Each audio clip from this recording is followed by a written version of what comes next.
بسم اللہ الحمد للہ ان الحمد للہ نحمده ونستعینه ونستغفره ونعوذ باللہ من شرور انفسنا ومن سیئات اعمالنا من يهده اللہ فلا مضل له ومن يضلله فلا هادی له ونشهد ان لا الہ الا اللہ وحدہ لا شریک له ونشهد ان محمدا عبدہ ورسولہ اما بعد فإن خیر الحدیث کتاب اللہ وخیر الہدی ہدی محمد صلی اللہ علیہ وآلہ وسلم وشر الامور محدثاتها وکل محدثۃ بدعہ وکل بدعۃ ضلالہ وکل ضلالۃ فی النار اللہم اجرنا من النار اللہم صلی علی محمد وعلی آل محمد وبارک وسلم رب اشرح لی صدری ویسر لی امری واحلل عقدۃ من لسانی یفقہوا قولی آمین یا رب العالمین۔ سورۃ القاف سے آج ہم آغاز کر رہے ہیں۔ اب یہ آخری منزل ہے قرآن مجید کی، اور اس سورہ مبارکہ سورہ قاف سے اس کا آغاز ہو رہا ہے۔ اس سے پہلے جو آخری سورہ مبارکہ ہم نے پڑھی وہ سورۃ الحجرات تھی، اور اس پر جیسا کہ میں نے عرض کیا تھا کہ مکی اور مدنی صورتوں کا جو ایک طویل گروپ تھا جس میں 3 مدنیات تھیں، اور اس سے پہلے مکی صورتیں تھیں طویل، وہ مکمل ہو گئیں۔ اب یہ جو 7ویں اور آخری منزل ہے قرآن مجید کی، جیسا کہ میں نے ابتدا میں جو تعارف قرآن تھا اس میں عرض کر دیا تھا کہ قرآن مجید کی کل 7 منازل ہیں،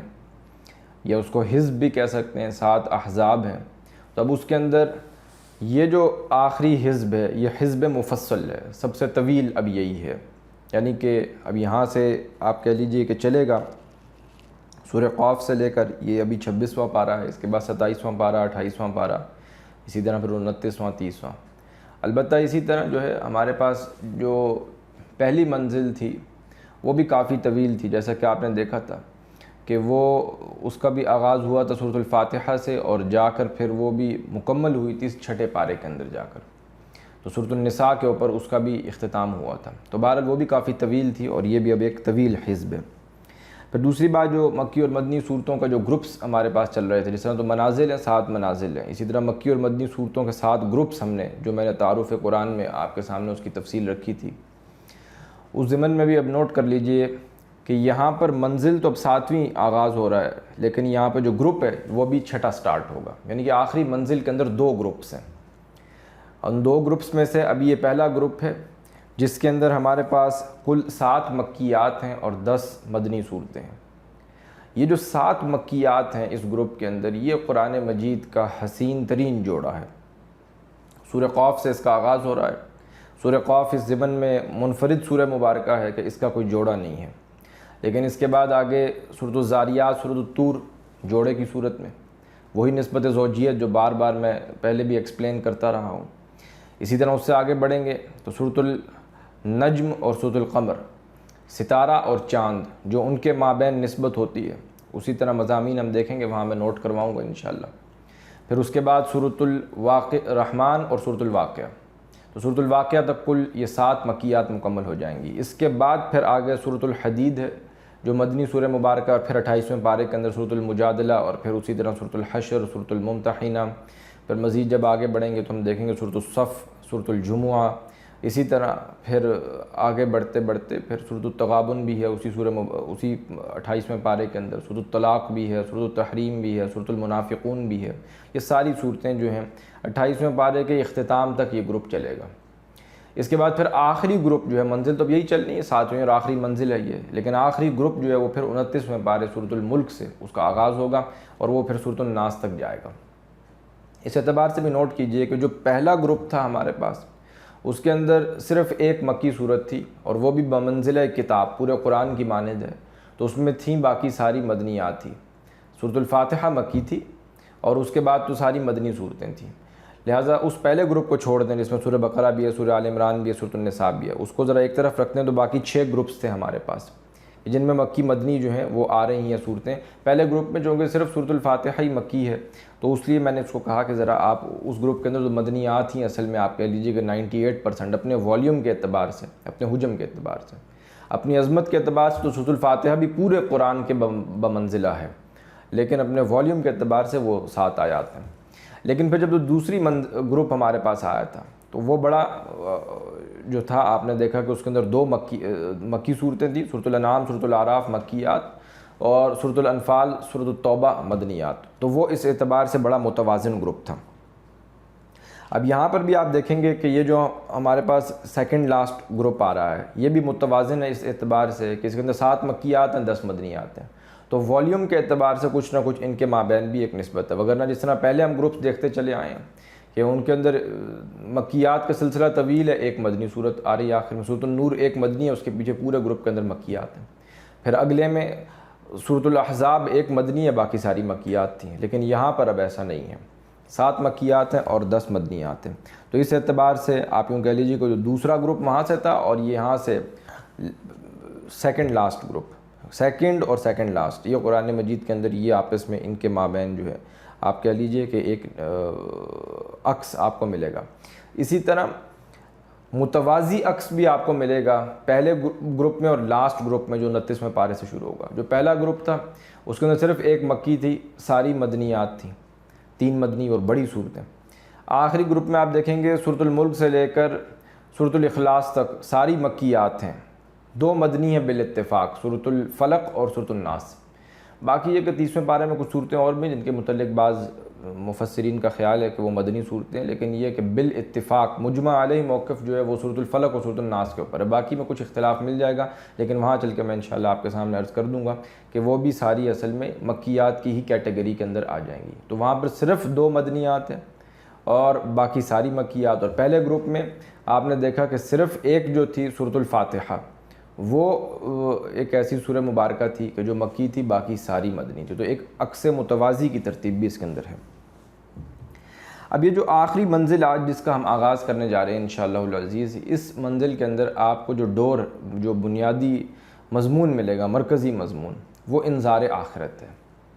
آخرت کا مضمون غالب ہے، جیسا کہ میں نے عرض کیا تھا کہ جو ابتدائی 4 سالوں کی صورتیں وہ مصحف کی ترتیب میں اختتام پر ہیں، تو کہنے کو تو اب ہم مصحف کے اختتام پر پہنچ گئے ہیں، لیکن یہاں پر جو صورتیں آ رہی ہیں یہ ابتدائی 4 سالوں کی ہیں، اور ان کے اندر آپ کو ردم جو ہے وہ تیز ملے گا، صوتی آہنگ بہت نمایاں ہے، جو ڈیوائن میوزک ہے قرآن مجید کا۔ جیسا کہ میں نے عرض کیا کہ یہ جو آخری بالخصوص اس سیکنڈ لاسٹ گروپ کے اندر یہ جو صورتیں اور پھر پوری آخری منزل بھی بحیثیت مجموعی بھی، اس کے اندر آپ کو جو ہے بہت ہی ایک ردم تیز ہے، آیات چھوٹی چھوٹی ہیں اور بہت ہی خوبصورت جو ہے قرآن مجید کا جو ملکوتی غنا ہے وہ اس گروپ کی صورتوں کے اندر آپ کو ملے گا۔ بالخصوص سورۃ الرحمن اسی گروپ کے اندر ہے، الرحمن عروس القرآن جس کو حضور نے کہا صلی اللہ علیہ وآلہ وسلم، تو یہ انتہائی حسین جوڑا ہے قرآن مجید کا صورتوں کے اعتبار سے جو یہاں پر ہمارے پاس آ رہی ہیں۔ وہ بجلی کا کڑکا تھا یا صوت ہادی، عرب کی زمین جس نے ساری ہلا دی، تو اس طرح کی آیات آپ کو ملیں گی۔ القارعہ ما القارعہ وما ادراک ما القارعہ، بہت ہی زبردست اعتبار سے آپ دیکھیں گے کہ ان کے مابین ہم وزن آیات اور ردم بہت فاسٹ ہے۔ اعوذ باللہ من الشیطان الرجیم، بسم اللہ الرحمن الرحیم۔ قاف، اب یہ مصحف کی ترتیب کے اعتبار سے دوسری سورہ مبارکہ ہے جو ایک حرف مقطع سے جس کا آغاز ہو رہا ہے، قاف۔ اس سے پہلے سورہ سواد ہم دیکھ کر آئے ہیں 23ویں پارے کے اندر، اور اب ہم جب 29ویں پارے میں جائیں گے تو سورۃ النون والقلم، وہاں پہ بھی نون والقلم ایک حرف مقطع سے آغاز کرنے والی یہ 3 صورتیں ہیں۔ والقرآن المجید، یہ واو قسمیہ ہے، قسم ہے بڑی شان والے قرآن کی۔ اب قسم کس شے پر کھائی جا رہی ہے؟ مقسم الیہ، اب میں نے جیسا کہ عرض کیا تھا کہ ان صورتوں کے اندر اب مقسم الیہ جہاں پر ہمارے پاس موجود نہیں ہے تو محذوف ہم وہی مانیں گے، انک لمن المرسلین، کہ نبی صلی اللہ علیہ وسلم قرآن گواہ ہے اس بات کے اوپر، آپ کی رسالت کے اوپر سب سے بڑا شاہد، سب سے بڑی دلیل یہ قرآن مجید خود ہے کہ آپ اللہ کی طرف سے بھیجے ہوئے ہیں۔ بل عجبوا ان جاءہم منذر منہم، بلکہ انہوں نے تو تعجب بھی کیا، یہ کہ کیا انہوں نے تعجب کیا اس بات کے اوپر، ان جاءہم منذر منہم، کہ آیا ہے ان کے پاس ایک انذار کرنے والا، خبردار کرنے والا، منہم انہی میں سے، انہی کے اندر سے ایک انسان کھڑا ہو کر انذار کر رہا ہے ان کو، گویا کہ وہی کیسے تصور کر سکتے تھے، لہٰذا ان کو بڑی عجیب بات لگی۔ ان جاءہم منذر منہم فقال الکافرون ھذا شیء عجیب، تو کفار نے کہا یہ تو بڑی عجیب بات ہے، یہ تو بہت ہی ہمارے لیے جو ہے آپ یوں کہہ لیجئے کہ کوئی نارمل بات نہیں ہے، یہ تو ایک ایب نارمل سا فینومینا ہے۔ کوئی رسول ہوں تو وہ ہونے تو کوئی خاص ان کے اندر اور ہمارے مابین جو ہے وہ فرق ہونا چاہیے۔ کوئی مکے کے کوئی سردار ہوتے، کوئی بڑا جو ہے ایسا شخص ہوتا کہ جس کے پاس مکہ اور طائف کی سرداری ہوتی یا کوئی بڑی جو ہے باغات ہوتے، جائیدادیں ہوتی ہیں۔ معاذ اللہ ثم معاذ اللہ ہم ہی میں سے ایک شخص کو کھڑا کر دیا ہمارے اوپر لا کر کے، معاذ اللہ ان کے کہنے کے مطابق کہ ہمارے اوپر ہم ہی میں سے ایک فرد مسلط کر دیا جو ہمارے آباء و اجداد کے طریقے کو غلط کہہ رہا ہے، تو یہ کہاں سے ہمارے اوپر آ گئے؟ بل عجیب ان جاءہم منذر منہم فقال الکافرون ھذا شیء عجیب، تو کفار نے کہا یہ تو بہت ہی ایک عجیب سی بات ہے۔ اذا متنا وکنا ترابا، اور ساتھ میں ان کا کہنا یہ بھی تھا کہ کیا جب ہم مر جائیں گے اور مٹی ہو جائیں گے، یعنی کہ اس کے بعد ہمیں اٹھایا جائے گا، زندہ کیا جائے گا۔ ذالک رجع بعید، یہ واپسی تو بڑی دور کی بات ہے، بہت دور کی کوڑی لائے ہیں محمد رسول اللہ صلی اللہ علیہ وسلم۔ ہمارے آباء و اجداد جو دنیا سے جا چکے، اب سینکڑوں سال پہلے گئے، ہزارہ سال پہلے دنیا سے جا چکے، وہ تو ابھی تک نکلے نہیں قبروں سے، تو بہت دور کی بات ہے۔ تو دنیا تو انسان کو ویسے بھی نقد نظر آتی ہے، اس کا فائدہ نقد ہے اور اس کا نقصان بھی نقد ہے، لہذا جو شے نقد آ رہی ہے اس کو کیوں نہ دیکھیں۔ One bird in hand is better than two in bushes, کیا ضرورت ہے کہ ہم دو کے پیچھے جائیں دنیا آخرت؟ جو دنیا مل رہی ہے نقد اس کو پکڑو، اس کا فائدہ لو، اور بہت دور کی باتیں کر رہے ہیں، نہ جانے ہوگا نہیں ہوگا۔ تو دیکھیے ابتدائی صورتوں کے اندر یہی مضمون آپ کو غالب نظر آئے گا کہ آپ کے عمل کے اوپر کوئی شے جو ہے وہ اثر انداز نہیں ہو سکتی اگر ایمان بالآخرت نہیں ہے۔ جتنا ایمان بالآخرت مضبوط ہوگا، پختہ ہوگا، عمل کے میدان میں اتنا انقلاب برپا ہوگا۔ لہٰذا پہلی دعوت جو دی گئی ہے ابتدائی 4 سالوں کے اندر، جو صورتیں آئیں مصحف کی ترتیب کے آخر میں، جو مکی دور کے آخری 4 سال تھے وہ مصحف کی ترتیب میں ابتدا میں چلے گئے وہ مکیات، اور جو درمیانی 4 سال ہیں وہ درمیان میں، تو انذار بالآخرت جو ہے وہ پہلے کیا گیا۔ ٹھیک ہے، باقی مضامین بھی آئیں گے، ایسا نہیں ہے کہ ان صورتوں کے اندر انذار بالآخرت کے علاوہ اور کچھ نہیں ہے، وہ بھی ہیں، مکی صورتوں کے باقی مضامین بھی ہیں، التذکیر بآلاء اللہ بھی ہے، التذکیر بایام اللہ بھی ہے، انباء و رسل کی صورت کے اندر بھی ملیں گی ہمیں، اور اللہ کی خلاقی اور ثنائی بھی جا بجا ان صورتوں کے اندر آئے گی۔ باقی جو بھی مکی صورتوں کے مضامین ہیں، قریش مکہ کی طرف جو اللہ کے رسول صلی اللہ علیہ وسلم کی وساطت سے ان کو جو پیغام پہنچانا ہے وہ بھی آئے گا، سب آئے گا، لیکن انذار بالآخرت کہ عمل کے میدان میں ان کا انقلاب برپا کرنا ضروری ہے، وگرنہ یہ بدلیں گے نہیں، اور وہ ہو نہیں سکتا جب تک کہ آخرت کا خوف نہ ہو۔ جس کو یقین ہو کہ آخرت قائم ہونے والی ہے وہاں سب کچھ مل جائے گا۔ ہم جس شے کے پیچھے بھاگ رہے ہیں دنیا کے اندر کہ یہ شے مل جائے، مال و دولت مل جائے، اسباب مل جائے، اللہ اس سے بہت بہتر شے کا وعدہ کر رہا ہے، اور وہ وعدہ صرف آخرت کا نہیں کر رہا، وہ دنیا کا بھی کر رہا ہے، وہ دنیا اور آخرت دونوں کی بھلائی دے گا، لیکن آزمائش اسی کے اندر ہے۔ نظر تو آئے گا کہ ظاہر ہے کہ دنیا میں جب اللہ آزمائے گا تو پھر قربانی بھی دینی پڑے گی، اثار بھی دینا پڑے گا، اور اچھے وقت بھی آئیں گے دنیا میں، تو دنیا میں وقت اچھا بھی آئے گا، برا بھی آئے گا، قربانی اور اثار کرنا پڑے گا۔ پھر بھلائی کے اعتبار سے اللہ تعالیٰ دنیا میں بھی اطمینان اور سکون قلب کے اندر رکھ دیں گے، اور آخرت تو ہے ہی مومنین کے لیے خاص، تو دونوں اعتبارات سے دنیا اور آخرت سنور جائے گی۔ لیکن یہی وہ بات ہے کہ جس سے وہ کنی کترا رہے ہیں، یہ چونکہ وہ ایمان بالآخرت راسخ نہیں ہے دل کے اندر، اور یہی اب اپنے اندر بھی انٹروسپیکشن کرتے رہیے گا کہ اگر ہمارے دل میں ایمان بالآخرت جو ہے وہ یقین کے درجے میں نہیں ہے، تو پھر انسان جب عمل کر رہا ہوتا ہے تو آپ دیکھیے اگر اس کو یقین ہو کہ اللہ مجھے دیکھ رہا ہے اور آخرت آنے والی ہے، تو وہاں پر پھر مجھے پورا اجر مل جائے گا، میں ابھی کوشش کر لوں، قربانی دے دوں، ایثار کر لوں، محنت کر لوں، جد و جہد کر لوں، پھر انسان کرتا ہے۔ لیکن جب وہ دور ہو جائے تو پھر وہی دنیا پرستی اور اسی کے اندر گم ہو کر صرف اس کا نفع اور اس کا فائدہ اس کے پیچھے بھاگنا شروع کر دیتا ہے انسان۔ تو یہ بار بار انذار بالآخرت جو ہے وہ یہاں پر کیا گیا تاکہ ایمان بالآخرت دل کے اندر جاگزیں ہو جائے۔ قد علمنا ما تنقص الارض منہم، تو بلا شبہ ہم نے جان لیا ہے کہ جو شے کم کرتی ہے زمین ان میں سے، یعنی کہ ان کے وجود کا کون سا حصہ جو زمین ضائع کر دے گی، اور کون سے اجزاء کہاں کہاں چلے جائیں گے، چاہے گنگا میں بہا دیا ہے آپ نے اس کو تو اللہ تو لے آئے گا، تمہارے اجزاء کہاں کہاں پہ جائیں گے۔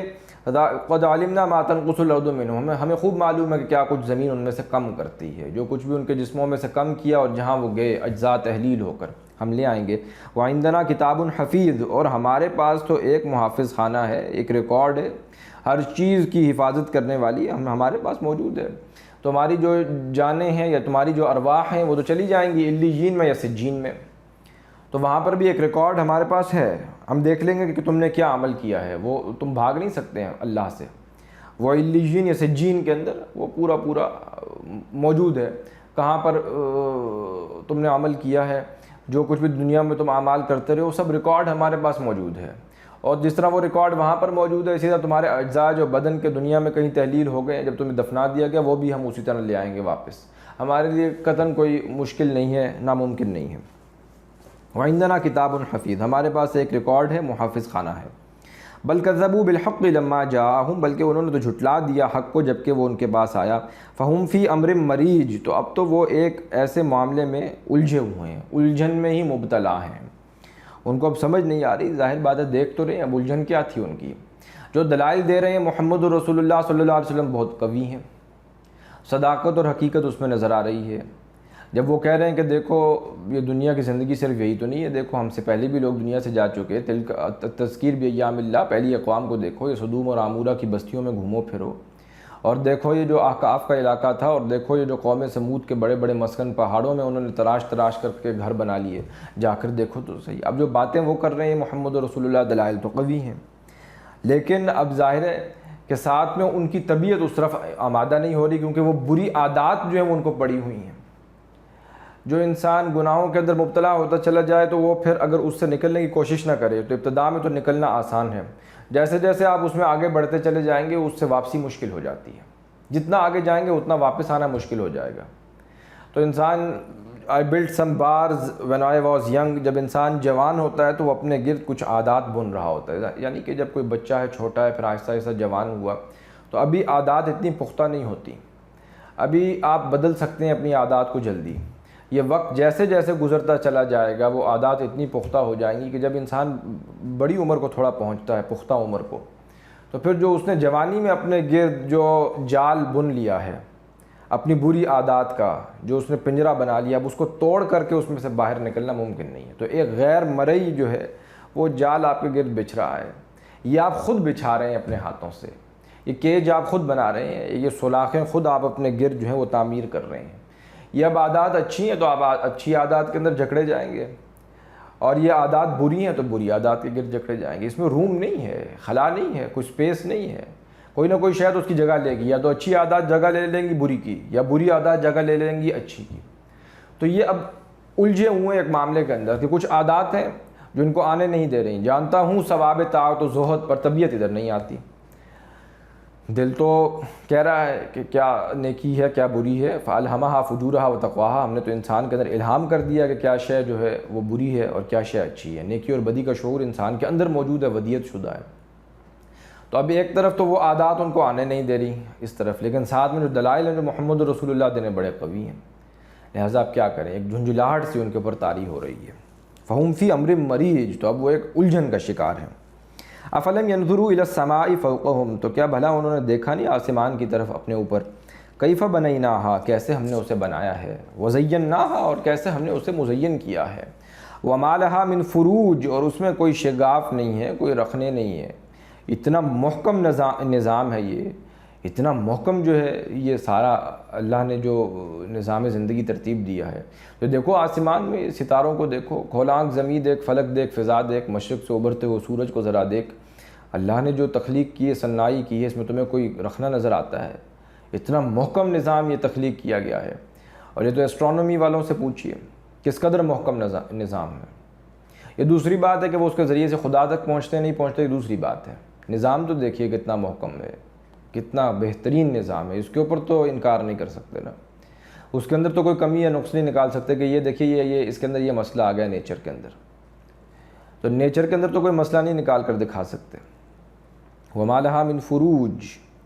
اس میں کوئی رکھنا نہیں ہے، کوئی شگاف نہیں ہے۔ اور اتنا بڑا یہ آسمان کی چھتری تنی ہوئی ہے، آپ دیکھیے کبھی آسمان کی طرف چہرہ کر کے، کوئی بڑے سے بڑا آپ نے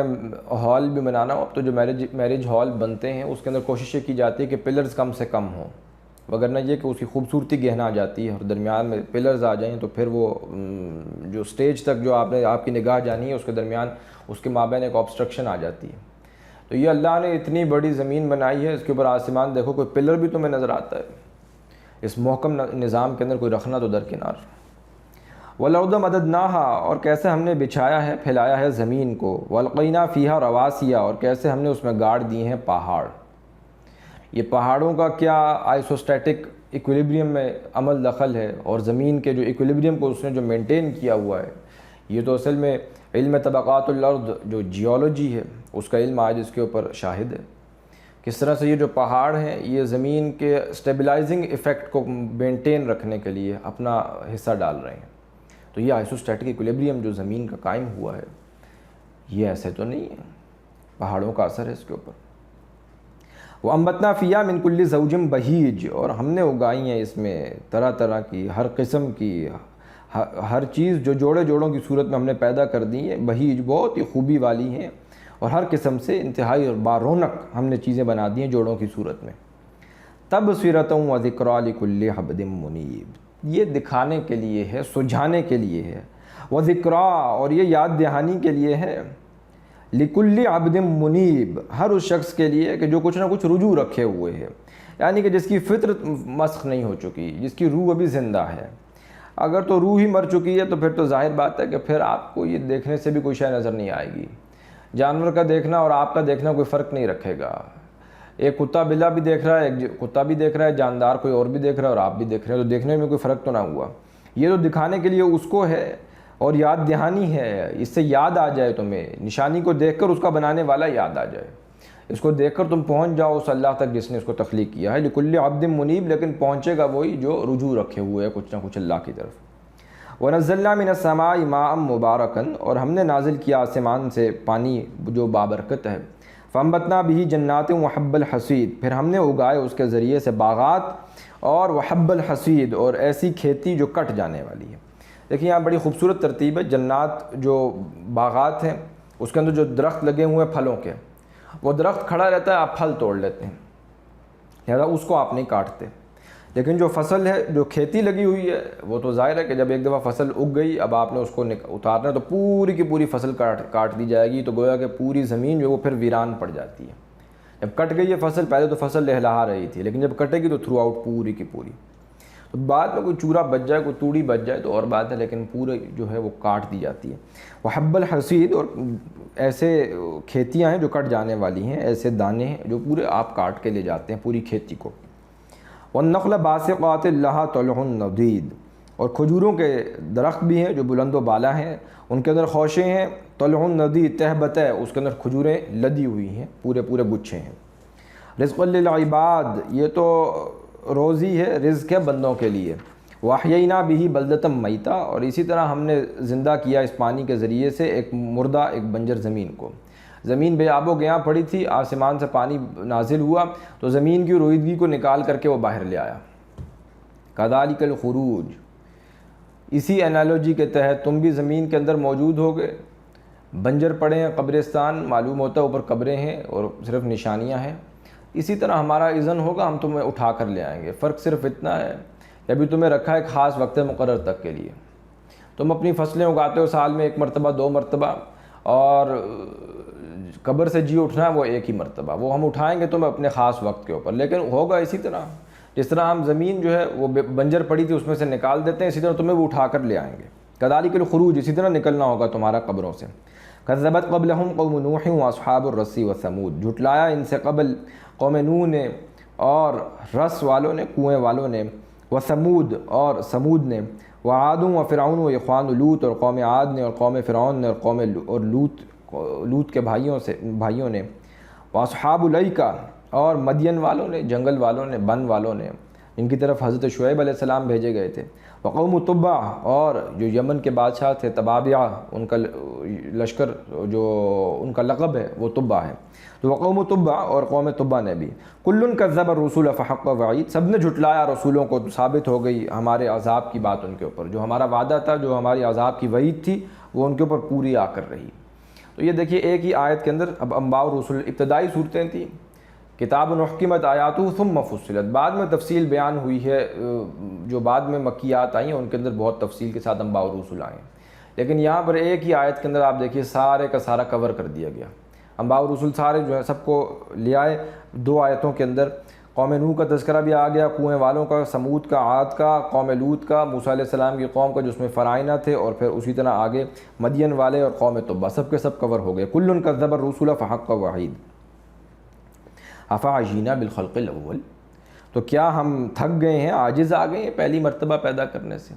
ہمارا جو کریٹو پوٹینشیل تھا وہ کوئی ایگزاسٹ ہو گیا، کوئی کریٹو انرجی ہماری ایسی تھی جو ختم ہو گئی ہے کہ اب ہم دوبارہ تخلیق نہیں کر سکتے؟ بل ہم فی لبس من خلق جدید، بلکہ وہ تو خود ہی شک میں ہیں اب ایک نئی تخلیق کی، یعنی کہ ہماری خلاقی کی قدرت میں تو کوئی کمی نہیں آئی، یہ خود شک میں پڑے ہوئے ہیں، یہ لوگ دھوکے میں ہو رہے ہیں کہ پتہ نہیں دوبارہ تخلیق کیسے ہوگی۔ وگرنہ یہ کہ قرآن مجید تو بار بار کہتا ہے کہ پہلی مرتبہ کوئی کام کرنا جو ہے وہ مشکل ہوتا ہے۔ تو اگر تم نے اپنے حوالے سے بھی سمجھنا تو دیکھو، جو کام تم پہلی مرتبہ کرتے ہو وہ مشکل ہوتا ہے، دوسری مرتبہ تو اس میں بڑی نوک پلک سنوارنے کا تمہیں موقع مل جاتا ہے۔ تو تم اللہ کے متعلق گمان کر رہے ہو، جس نے ایک مرتبہ تو پیدا کیا ہے، تو دوسری مرتبہ پیدا کرنا اس کے لیے کیوں مشکل ہو جائے گا؟ وَلَقَدْ خَلَقْنَا الْإِنسَانَ وَنَعْلَمُ مَا تُوَسْوِسُ بِهِ نَفْسُهُ، بلا شبہ ہم نے پیدا کیا انسان کو اور ہم جانتے ہیں کہ جو وسوسہ ڈالتا ہے اس کا نفس، اس کو جو پٹی پڑھاتا ہے اس کا نفس ہمیں خوب معلوم ہے۔ جو بھی داعیے شر ہیں انسان کے اندر، اس کے اندر ایک داعیے شر وہ موجود ہے، جس کو آپ کہیں گے اڈ اور لبیڈو، جو اس کے اندر سے جو ہے وہ پھونک مارتا ہے۔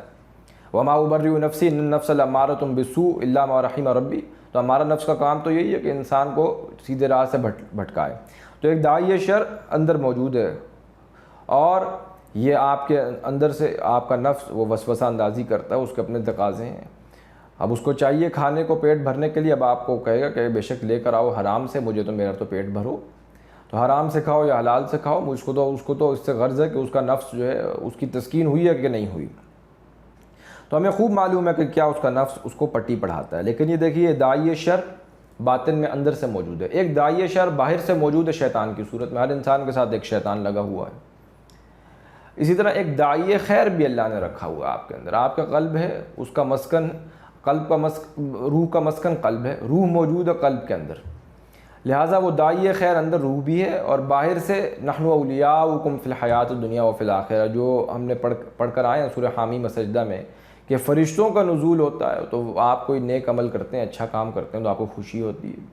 تو وہ کیا ہے کہ وہ جو اندر ایک داعیے خیر بھی موجود ہے شر کے مقابلے میں،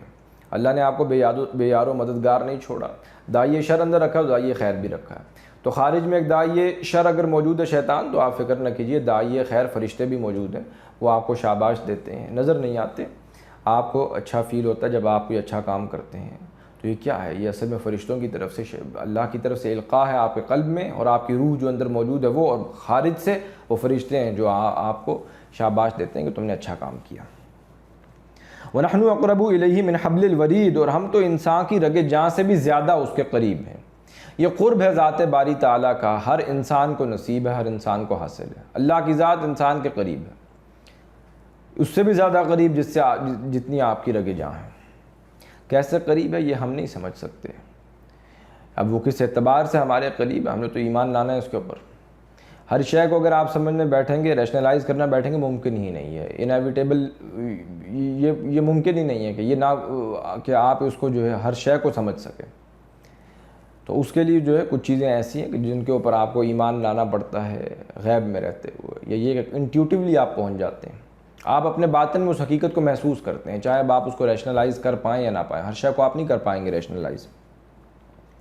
وَنَحْنُ أَقْرَبُ إِلَيْهِ مِنْ حَبْلِ الْوَرِيدِ اِذْ يَتَلَقَّى الْمُتَلَقِّيَانِ عَنِ الْيَمِينِ وَعَنِ الشِّمَالِ قَعِيدٌ، جبکہ لیتے ہیں دو لینے والے، یعنی کہ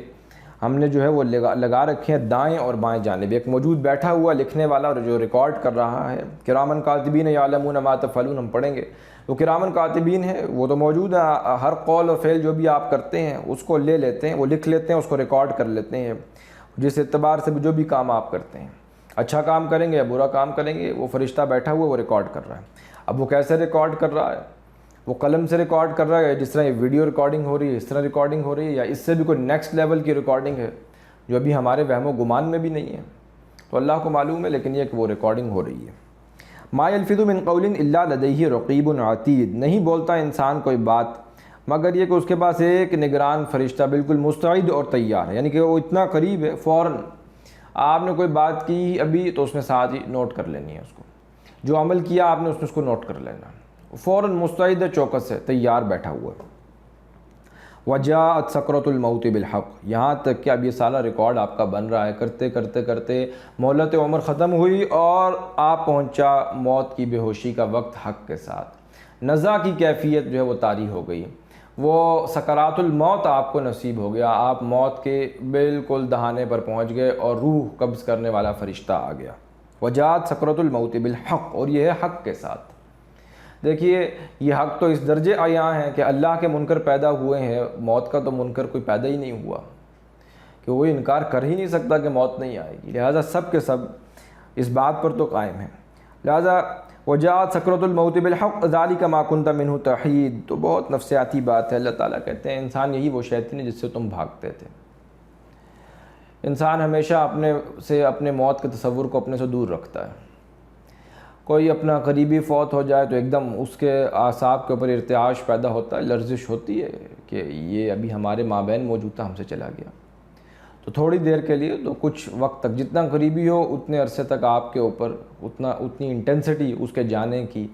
اور اس کا غم آپ کو لاحق رہتا ہے. ایک پورے بدن کے اوپر ایک ارتعاش سا قائم رہتا ہے. لیکن اس کے بعد پھر وہی اس کو دفنا کر آتے ہیں, اور جس مجمع میں لوگ دفنا کر آتے ہیں آپ ذرا نوٹ کیجئے, معلوم نہیں ہوتا کہ اب انہی میں سے کون اگلے بار آئے گا قبر کے لیے اور باقی مجمع اسی طرح موجود ہوگا. پھر اس مجمع میں سے اب کون ہے کہ جس نے اگلی بار آنا ہے, ابھی تو آیا ہے جنازہ پڑھنے, لیکن اب انہی میں سے ہوگا کوئی کہ جس کا جنازہ پڑھا جائے گا اگلا, اور آ جائیں گے لوگ انہی میں سے اور جو آ جائیں گے اس کو دفنانے. لیکن انسان پھر بھی اپنے موت کے تصور کو اپنے سے دور رکھتا ہے. کوئی عزیز چلا گیا تو اس وقت تو اس کو بڑا دکھ ہوا, غم ہوا, معلوم ہوا کہ جانا تو یہاں ہے, آج یہ گیا کل ہم نے جانا, لیکن اس کے بعد پھر وہی روٹین ہے, وہی اپنی دلچسپیاں ہیں, وہاں سے واپس آ کر انسان پھر بھول جاتا ہے. اور یہی اصل میں وہ بات ہے کہ جو حضور صلی اللہ علیہ وسلم نے ایک حدیث میں فرمائی ہے کہ جس طرح لوہے کو زنگ لگ جاتا ہے, دلوں کو بھی زنگ لگ جایا کرتا ہے, اور دل کے زنگ کو دور کرنے کی شے جو اس کا علاج بتایا گیا وہ دو ہیں. ایک ہے تلاوت قرآن, تلایتلو پیروی کو بھی کہتے ہیں, صرف قرات ہی نہ کرتے رہنا قرآن کی, بلکہ قرآن پڑھنا, اس کو سمجھنا, سمجھو گے تو عمل کرو گے نا, اور اس کے تقاضوں کو پورا کرو گے, دوسروں تک پہنچاؤ گے, اس پر ایمان لاؤ گے, اس کی تعظیم کرو گے, اسی درجے ایمان بڑھتا چلا جائے گا اس قرآن پر. تو ایک تو یہ شے ہے. اور دوسری شے حضور نے فرمائی صلی اللہ علیہ وسلم,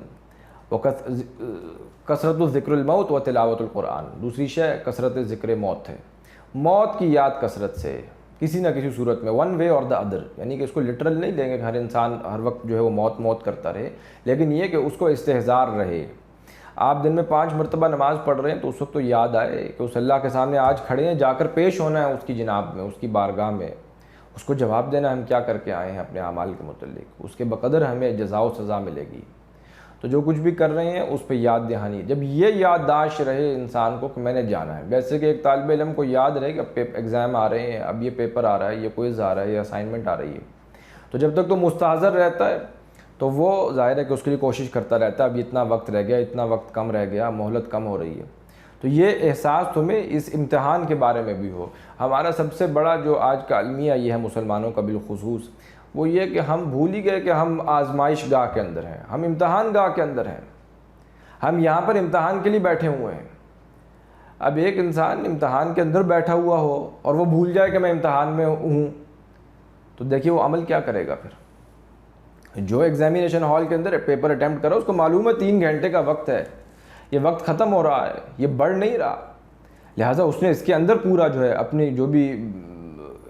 پرچہ امتحان ہے اس کو اس نے حل کر کے پیش کرنا ہے. تو یہ تو امتحان گاہ ہے, ہم تو اسی سے بھولے بیٹھے ہیں, تو عمل کیا کریں گے. ذالک ما کنت منہ تحید, انسان یہی تو وہ شے تھی جس سے تم بھاگتے تھے. ونفخ فی الصور, اور یہ تو پہلی وہ ہے نا, من مات فقد قامت قیامہ, جس کی موت آ گئی اس کی تو قیامت برپا ہوگی, یعنی کہ وہ پھر اٹھایا جائے گا قیامت کے دن ہی. لیکن اس کے بعد ساتھ ہی ونفخ فی الصور, اور پھر جب سور میں پھونکا جائے گا, ذالک یوم الوعید, یہ ہے آج عذاب کے وعدے کا دن, وعید کا دن. اس دن اب تمہیں پھر جزا و سزا دی جائے گی. وجاءت کل نفس معها سائق و شہید, اس روز ہر جان آئے گی کہ اس کے ساتھ ایک دھکیلنے والا, ہانکنے والا ہوگا, اور ایک گواہی دینے والا, ایک شہید ہوگا. ایک کہہ لیجیے کہ اگر 2 فرشتے کرامن کاتبین آپ کے ساتھ دنیا میں لگے ہوئے ہیں, تو ان میں سے ایک فرشتے کے پاس تو آپ کا ریکارڈ ہوگا سارا, وہ سارا ریکارڈ لے آئے گا کہ یہ سارا جو ہے وہ جمع ہوا کل، اور دوسرا جو ہے معلوم ہوتا ہے گویا کہ آپ کو دھکیل رہا ہوگا آگے کی طرف، چلو یہاں پر لقد كنت في غفلة من هذا، اے انسان یہی تو وہ دن تھا کہ جس سے تم غفلت میں رہے، فکشفنا عنك غطاءك فبصرك اليوم حديد، تو دیکھو آج وہ دن جب آ گیا تو ہم نے تمہاری نگاہ سے پردہ ہٹا دیا ہے، تو آج تمہاری نگاہ تیز ہے نا، آج تو وہ غیب کا پردہ ہٹ گیا ہے، ہر شے نظر آ رہی ہے کہ نہیں آ رہی؟ دنیا میں تو غیب کا پردہ تھا، جنت پر بھی اور جہنم پر بھی پڑا ہوا تھا، آج تمہاری نگاہ تیز ہے۔ وقال قرینہ ھذا ما لدی عتید، اور کہے گا اس کا ہم نشین شیطان یا فرشتہ، اس کے متعلق دو اقوال ہیں، بعض مفسرین کی رائے یہ ہے کہ شیطان ہوگا اس کے ساتھ تو وہ کہے گا، اور دوسرے بعض مفسرین کی رائے یہ ہے کہ فرشتہ ہوگا۔ تو بہرحال کہے گا جو بھی اس کا ہم نشین ساتھی شیطان، ھذا ما لدی عتید، اے میرے پروردگار یہ ہے جو میرے پاس تیار ہے، جس کے اوپر مجھے مسلط کیا گیا تھا۔ شیطان کہے گا یہ حاضر ہے، یہ میری کسٹڈی میں تھا، مجھے تو گویا کہ اب ظاہر ہے کہ شیاطین جن، جو جن ہے، جن اور انس دونوں کے متعلق دونوں سے سوال ہونا ہے، تو وہ تو شیطان سمجھ رہا ہوگا، جن سمجھ رہا ہوگا میں نے بڑا نیک کام کیا، بڑے اعمال کیے، میں تو اس کے اوپر لگا رہا اور اس کو بھٹکاتا رہا، گویا کہ میرا کام یہی تھا۔ تو پروردگار ھذا ما لدی عتید، یہ جس پر میں مسلط تھا یہ حاضر ہے، یہ میری کسٹڈی میں تھا۔ القینا فی جہنم کل کفار عنید، تو فرمایا جائے گا اب یہاں پر آرڈر ہوگا کہ دونوں کو القیا، تثنیہ کا صیغہ ہے، اس شیطان کو بھی جس کے اوپر مسلط تھا اور جو یہ انسان ہے، ان دونوں کو جہنم میں ڈال دو، کل کفار عنید، ہر بہت ناشکری اور سرکش کو، دونوں کو اٹھا کر جہنم میں ٹاس کر دیا جائے۔ تو دیکھیے یہ داعی شر اندر نفس تھا اور خارج میں شیطان تھا، مقابل میں داعی خیر اندر روح ہے قلب کے اندر، اور خارج میں فرشتے ہیں۔ اب آپ کس طرف جھکتے ہیں؟ یعنی کہ آزمائش تو یہی ہے کہ شمع کو رکھ دیا گیا ہے، پر دیکھتے شمع کے آگے پروانے کو اب جو ہے وہ آزمایا جا رہا ہے، ادھر جاتا ہے دیکھیں یا ادھر پروانہ آتا ہے، تو آزمائش تو اب اسی کے اندر ہے کہ وہ داعی خیر کی طرف انسان جھکتا ہے، یہ اس کا جھکاؤ داعی شر کی طرف ہوتا ہے۔ القیا فی جہنم کل کفار عنید مناع للخیر معتد مریب، بہت روکنے والا تھا انسان کو خیر سے، بھلائی سے، اور حد سے تجاوز کرنے والا تھا اور شک و شبہات میں رہنے والا تھا۔ الذی جعل مع اللہ الہا آخر، جس نے بنایا اللہ کے ساتھ دوسرے الہ کو، دوسرے معبود کو پکارا اور پوجا، فالقیاہ فی العذاب الشدید، تو کہا جائے گا تم دونوں ڈال دو اسے سخت عذاب میں، جھونکو اسے سخت عذاب میں۔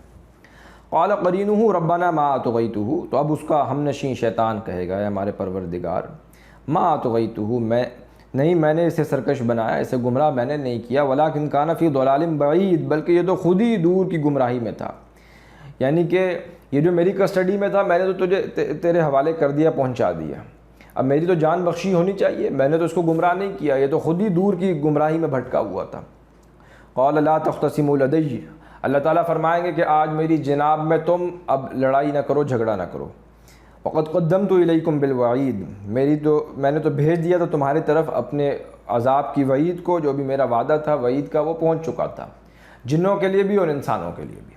ما یبدل القول، بدلی نہیں جاتی ہمارے ہاں کوئی بھی بات، جو بھی میرا قانون ہے، میرا ضابطہ ہے۔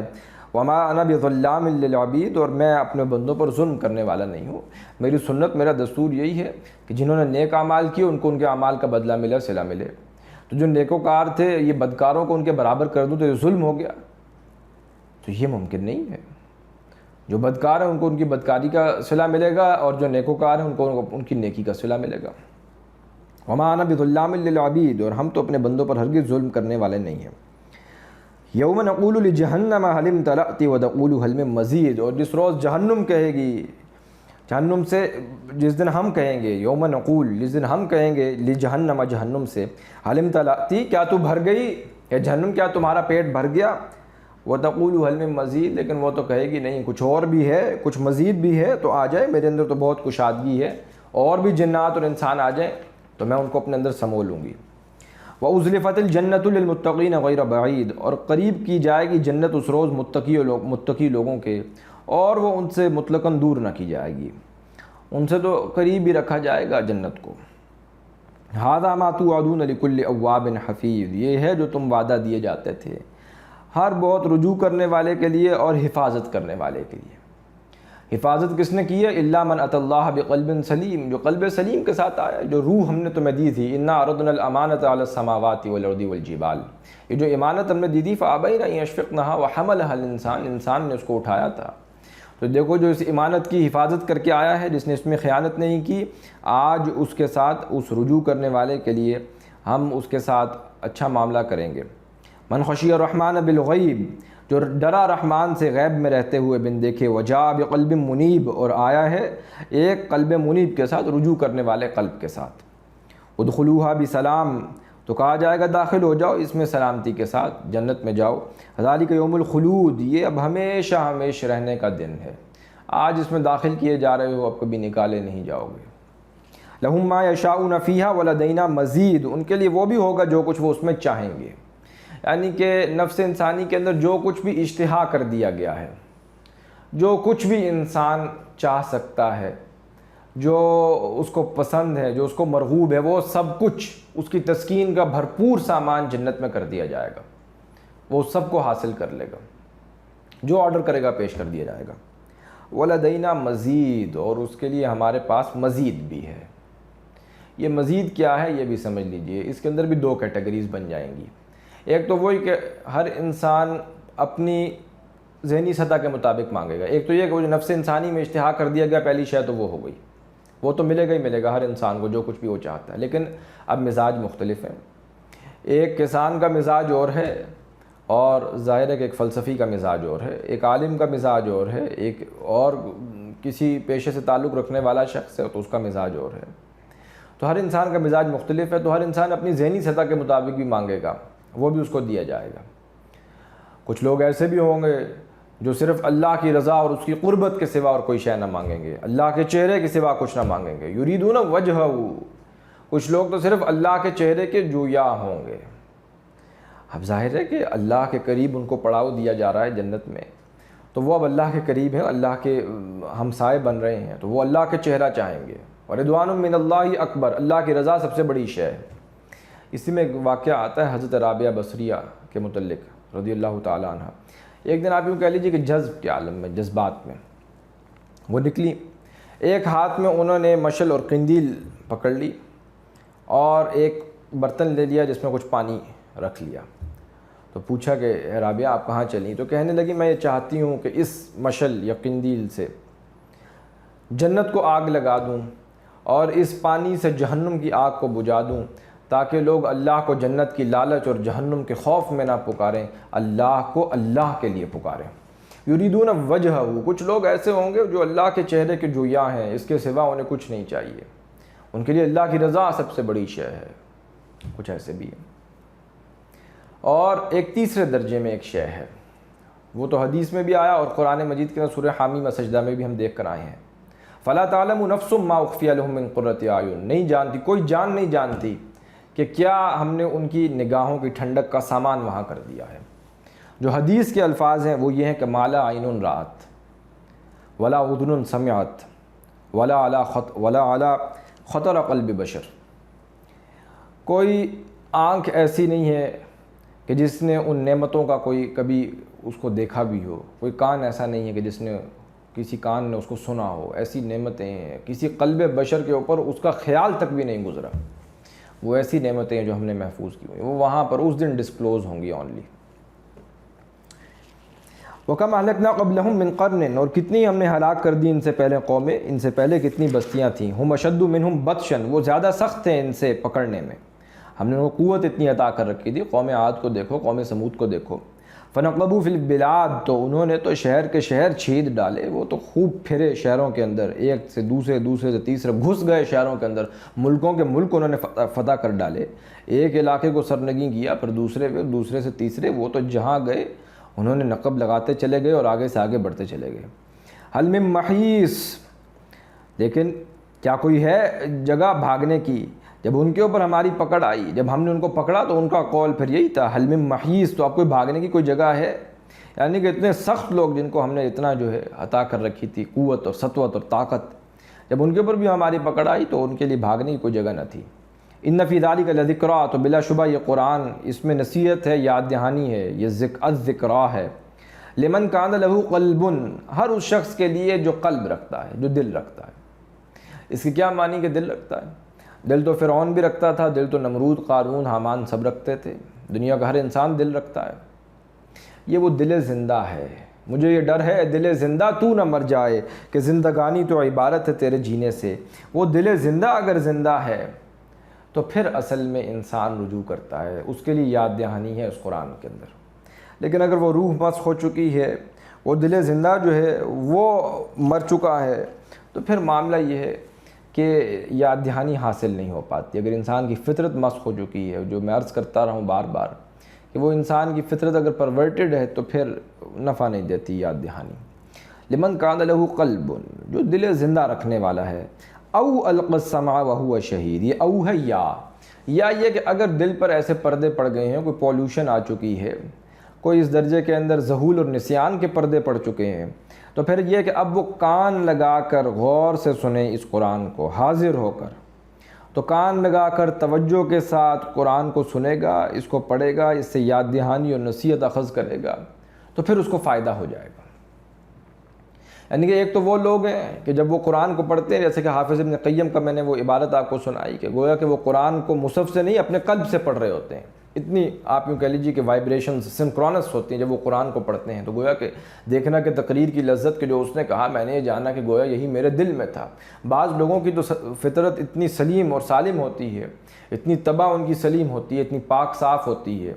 اتنے وہ درجہ صدیقیت پر فائز ہوتے ہیں کہ قرآن کو انہوں نے پڑھا تو گویا کہ انہوں نے سمجھا یہی تو اصل میں بات تھی جس کی میں تلاش میں تھا۔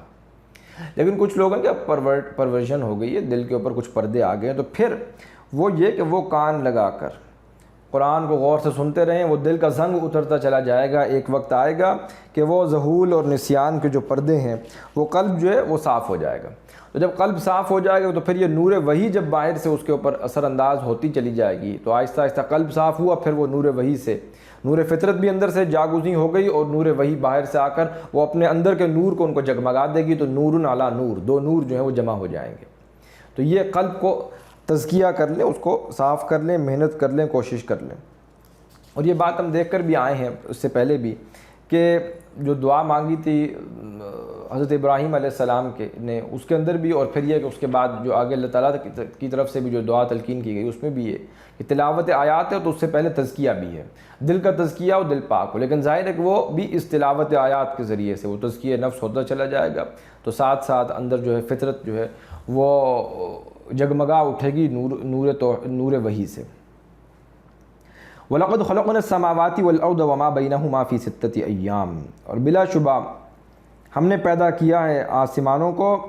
اور زمین کو، وما بینہما، اور جو کچھ بھی اس کے مابین ہے، فی ستۃ ایام، 6 دنوں کے اندر، وما مسنا من لغوب، لیکن ہمیں اس میں کوئی تھکان نہیں ہوئی، کوئی ہمیں کسی قسم کی تھکاوٹ محسوس نہیں ہوئی، ہمیں جو ہے کوئی ایسا معاملہ نہیں ہو کہ ہم تھک گئے ہوں۔ یہ اصل میں جواب دیا جا رہا ہے، تورات میں یہ بات آ گئی تھی کہ انہوں نے کہا کہ اللہ نے 6 دن میں زمین و آسمان کو تخلیق کیا، 7ویں دن اللہ تھک گیا تھا، تو ظاہر ہے کہ اس نے 7ویں دن آرام کیا۔ 6 دن میں اس نے بہت محنت کی، زمین و آسمان سارا تخلیق ہوا، تو 7ویں دن اس نے آرام کیا۔ یہیں سے ویکنڈ کا کانسیپٹ آ گیا ان کے اندر، یعنی کہ عیسائیوں اور یہودیوں کے ہاں جو ویکنڈ کا کانسیپٹ آیا وہ یہیں سے، ایک دن اللہ چونکہ 6 دن میں محنت کر کے تھک چکا تھا، 7ویں دن اس نے بھی آرام کیا، تو گویا کہ ہمیں بھی آرام کرنا چاہیے۔ فاصبر علی ما یقولون، تو اے نبی صلی اللہ علیہ وآلہ وسلم آپ صبر کیجئے اس کے اوپر جو کچھ بھی یہ لوگ کہہ رہے ہیں، یہ جو کچھ بھی باتیں بنا رہے ہیں، یہ جو کچھ بھی کہہ رہے ہیں، آپ اس پہ صبر کیجئے۔ فاصبر علی ما یقولون، یہ آپ کو اس قسم کا جو مزاج ہے ان صورتوں کے اندر بار بار ملے گا، آگے چل کے بھی آپ کو بار بار جو ہے یہ بات ملے گی۔ وزر نہیں، آپ چھوڑ دیجئے ابھی ان کو، ان سے نظر انداز کیجئے، فاصبر، آپ صبر کیجئے، تو بار بار ابتدائی جو 4 سال کی صورتیں ان کے اندر یہ مضمون غالب رہے گا۔ اے نبی صلی اللہ علیہ وسلم آپ صبر کیجئے اس پر جو کچھ بھی یہ کہتے ہیں۔ وسبح بحمد ربک، اور تسبیح کریں آپ اپنے رب کی حمد کے ساتھ، قبل طلوع الشمس و قبل الغروب، سورج کے طلوع ہونے سے پہلے اور سورج کے غروب ہونے سے پہلے بھی، یعنی کہ فجر کے اوقات میں بھی اور عصر کے ٹائم پہ بھی، ومن اللیل، اور رات کے کسی حصے میں بھی، یعنی کہ رات کے حصوں کے اندر بھی، پھر مغرب بھی ہے، عشاء بھی ہے،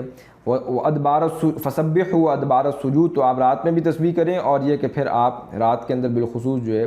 سجدہ کرتے رہیے، فسبحوا ادبار السجود، اور تسبیح بیان کریں اس اللہ کی سجدے یعنی نماز کے بعد بھی۔ کوئی نماز آپ نے قائم کر لی ہے تو اس کے بعد بھی اللہ کی تسبیح کریں، جس میں تسبیح فاطمہ ہے 33 مرتبہ سبحان اللہ، 33 مرتبہ الحمدللہ اور 34 مرتبہ اللہ اکبر۔ تو یہ اصل میں جو نماز کی فرضیت ہے اور 5 وقتوں کا نظام ہے وہ تو سورہ بنی اسرائیل میں آیا، جب معراج ہو گئی 11ویں سال میں تو اس کے بعد، لیکن ابھی ابتدائی 4 سالوں کی صورتیں تو اس کے اندر بھی کچھ نہ کچھ نماز کا انتظام، کچھ اللہ کو یاد کرنے کا انتظام فجر میں بھی رہے اور عصر میں بھی رہے اور رات کے حصے میں بھی رہے، اور اصل نماز تو اس وقت تہجد ہی کی رات ہی کی نماز تھی۔ اور پھر یہ کہ آپ فسبحوا ادبار السجود، سجدوں کے بعد بھی نماز قائم کر لیں تو اس کے بعد بھی اللہ کی تسبیح بیان کرتے رہیے۔ واستمع یوم ینادی المنادی من مکان قریب، اور کان لگا کر سنیے، توجہ سے سنیے اور سنتے رہو کان لگا کر، اور منتظر رہو اس روز کے کہ جس دن پکارنے والا پکارے گا، من مکان قریب، ایسے محسوس ہوگا ہر انسان کو جیسے کہ وہ انتہائی قریب سے پکار رہا ہے، یعنی کہ ہر انسان کو جس دن آواز آ رہی ہوگی تو گویا کہ اس کو ایسے احساس ہوگا کہ گویا آواز سیدھی اسی کے کان میں آ رہی ہے، اسی کو پکارا جا رہا ہے۔ واستمع یوم ینادی المناد من مکان قریب، یوم یسمعون الصیحۃ بالحق، اور جس دن وہ سنیں گے ایک تیز چیخ کو، چنگھاڑ کو حق کے ساتھ۔ ذالک یوم الخروج، تو یہ ہے نکلنے کا دن، یہ تو قبروں سے نکل اٹھنے کا، باہر آ جانے کا وقت ہے۔ انا نحن نحیی ونمیت والینا المصیر، بلا شبہ ہم ہی زندہ کرتے ہیں اور ہم ہی موت دیتے ہیں اور ہماری ہی طرف لوٹ کر آنا ہے۔ یوم تشقق الارض عنہم سراعا، جس دن پھٹ جائے گی زمین ان پر، اس حال میں کہ وہ تیز دوڑنے والے ہوں گے، یعنی کہ قبریں جو ہے وہ پھٹیں گی اور اس میں سے نکل کر وہ تیز اللہ کی طرف، میدان حشر کی طرف چلنے والے ہوں گے۔ ذالک حشر علینا یسیر، یہ حشر برپا کرنا، یہ اکٹھا کرنا ہم پر بہت آسان ہے، یہ ہمیں کچھ بھی ہمارے لیے مشکل نہیں ہے۔ نحن اعلم بما یقولون، تو اے نبی صلی اللہ علیہ وسلم ہم خوب جاننے والے ہیں اس کو جو کچھ بھی یہ مشرک کہہ رہے ہیں، یہ کافر کہہ رہے ہیں آپ شاعر ہیں، آپ ساحر ہیں، آپ مجنون ہیں، جادوگر ہیں، جو کچھ کہہ رہے ہیں ہمارے براہ راست علم کے اندر ہے۔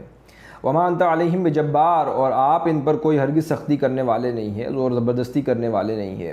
آپ زبردستی تو ان کو حق کی طرف نہیں لا سکتے۔ فذکر، تو نبی صلی اللہ علیہ وآلہ وسلم آپ نصیحت کرتے رہیے، آپ یاد دہانی کرتے رہیے، بالقرآن، فذکر بالقرآن، اس قرآن کے ذریعے سے۔ تذکیر بھی دیکھیے قرآن کے ذریعے سے، ہم دیکھ کر یہاں پر بھی آ گیا، انذار قرآن سے وہ ہم نے دیکھا، تبشیر قرآن سے، تبلیغ قرآن کی،